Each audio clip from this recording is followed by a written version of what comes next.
This channel does not promote any violent, harmful, or illegal activities. All content provided by this channel is meant for an educational purpose only.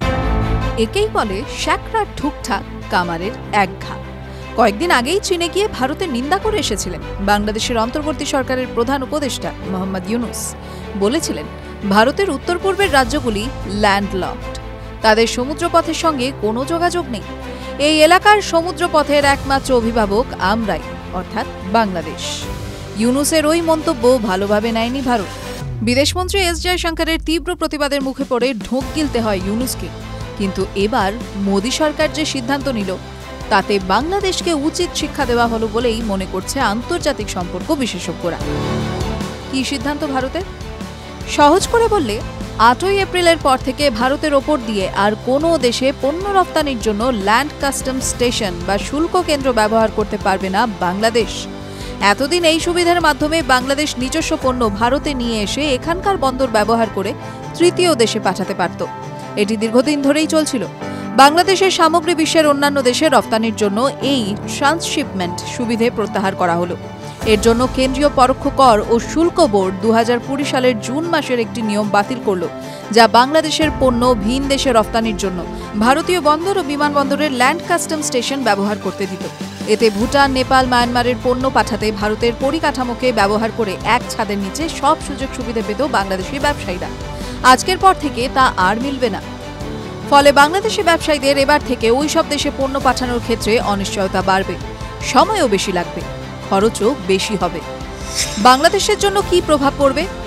Bangladesh এখন আর ভারতীয় ভূখণ্ড ব্যবহার করে সহজে নেপাল বা ভুটানে পণ্য পাঠাতে পারবে না।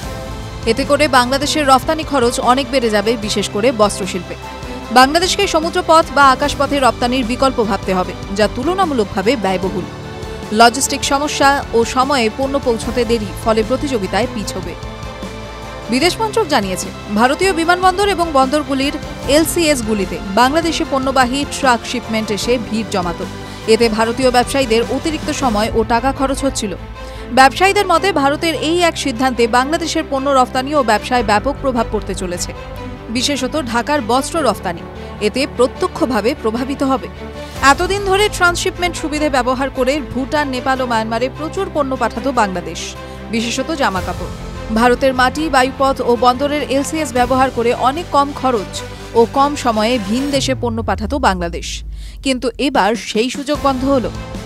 ভারত ও বাংলাদেশের কিছু গুরুত্বপূর্ণ এলসিএস: বাংলাদেশের বেনাপোল থেকে ভারতের পেট্রাপোল, হিলি থেকে ভারতের হিলি, বুড়িমারি থেকে চ্যাংড়াবান্ধা, আখাউড়া থেকে আগরতলা। কিন্তু সম্প্রতি চীনে গিয়ে নিজের পায়ে নিজেই কুড়োল মেরে এলেন ইউনুস। অনেক বড় বড় কথা বলে এসেছেন। নিজেদের সমুদ্রের অভিভাবক বলে চীনকে বিনিয়োগ করার জন্য আহ্বান জানান। বলেন বাংলাদেশে আসুন, ব্যবসার জন্য প্রচুর জিনিস বানান, বিক্রির জন্য বাংলাদেশের বাজার উন্মুক্ত করে রেখেছি।